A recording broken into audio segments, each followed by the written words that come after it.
cold morning in late November of 1930. A single newspaper headline rippled across Canada and refused to fade quietly into the past.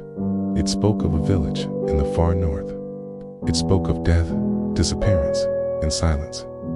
To readers thousands of kilometers away, it felt unreal. To those who knew the land, it felt deeply unsettling. The story centered on Anjikuni Lake, a remote body of water hidden within the vast emptiness of northern Canada. This was not a place where accidents happened easily, nor where entire communities simply vanished. Yet, that was exactly what the headlines claimed. A settlement had been found empty. Every person was gone. No bodies were discovered. No explanation followed.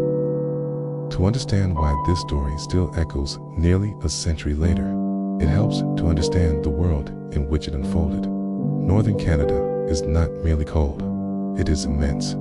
The distances between settlements stretch endlessly, broken only by frozen lakes, forests, and tundra. In the early 20th century, human life here survived through precision and tradition. Communities depended on hunting, fishing, and an intimate knowledge of the land. Mistakes were rarely forgiven by the climate.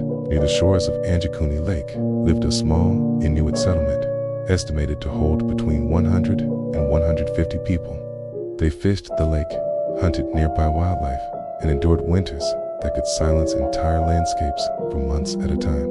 Outsiders were rare, but not unknown. Trappers and hunters occasionally passed through, relying on these settlements for shelter and warmth. Hospitality was part of survival in the north. In November of 1930, one such hunter was traveling through the region. His name was Joe LaBelle. He was familiar with the territory and with the people who lived near Anjikuni Lake. As daylight faded on a bitter evening, he made his way toward the settlement, expecting a fire, voices, and the comfort of company against the Arctic night. What he found instead was silence. The moonlight revealed no movement. No figures crossed the snow. No dogs barked to announce his arrival. The only sound was the crunch of his own footsteps, sharp and intrusive in the stillness. As he approached, he noticed something that should have brought relief. Smoke rose faintly from a few dwellings. Fires had been lit. Someone, somewhere, should have been awake. But no voices answered his calls. Inside the settlement, everything appeared wrong. Homes stood intact, yet empty. Cooking pots sat on stoves with food burned and abandoned. Clothing lay unfinished, needles still threaded, as if their owners had risen suddenly and never returned. The scene did not resemble abandonment. It looked interrupted. Outside, sled dogs were found tied to posts. They were alive, but starving. Food sat just beyond their reach. In this land, dogs were never left behind. They were essential for travel and survival. To leave them tied, unfed, and alone defied every known custom. LaBelle continued searching, confusion turning into fear. Nearby, he noticed a grave that appeared recently disturbed. The snow around it was unsettled, as though the earth itself had been tampered with. The meaning of it was unclear, but the effect was chilling. By night's end, LaBelle left the settlement. He traveled to the nearest telegraph station and reported what he had seen to the Royal Canadian Mounted Police. When officers arrived, they confirmed the unsettling details. The village was empty. Fires had gone out not long before. The dogs had not been abandoned for weeks, only days. Whatever had happened, it had happened quickly. The investigation raised more questions than answers. Snow covered the ground, smooth and undisturbed. There were no footprints leading away from the settlement, none across the frozen lake. The only tracks belonged to LaBelle himself. Boats remained pulled ashore, frozen in place, unused. The ice showed no signs of breaking, no evidence that anyone had fallen through or been dragged beneath the surface. If violence had occurred, there was no blood. If the villagers had left voluntarily, they had done so without supplies, without dogs, and without leaving a trail. In a land where survival depends on preparation. The idea was nearly impossible to accept. Search efforts continued, spreading outward across the surrounding wilderness. No trace of the missing people was ever found.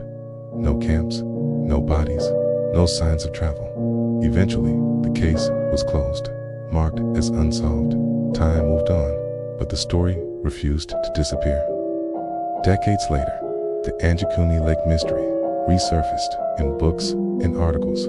Writers revisited the old reports and added new layers to the tale. Some claimed that hunters in the region had witnessed strange lights over the lake in the years surrounding the disappearance.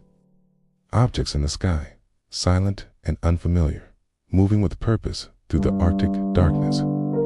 These accounts fueled speculation. Some suggested the villagers had fled due to famine or disease. Others proposed mass migration, despite the lack of evidence. More extraordinary theories emerged, pointing to warned forces beyond human understanding. Visitors from the sky, an encounter that left no witnesses behind. None of these explanations could be proven. No physical evidence supported them. Yet the mystery endured, because no ordinary answer fit the facts as they were reported. Over time, historians and researchers began to question the original story itself. Some suggested that the newspaper accounts were exaggerated. Others argued that the settlement may have been smaller, or that the people relocated seasonally, leaving behind a scene that later grew more dramatic in retelling. Even these explanations, however, struggled to account for the dogs, the fires, and the complete absence of tracks. What remains today is not just a question of what happened at Anjikuni Lake, but why the story persists. It survives because it sits at the edge of human understanding, in a place where the land offers few answers and keeps its secrets well. The Arctic has always been a realm where silence dominates. Sound carries differently. Time feels altered. In such an environment, absence becomes powerful. A missing footprint can speak louder than a scream. Nearly a century later, Anjikuni Lake remains frozen and quiet. No monument marks the settlement. No final report closes the case with certainty.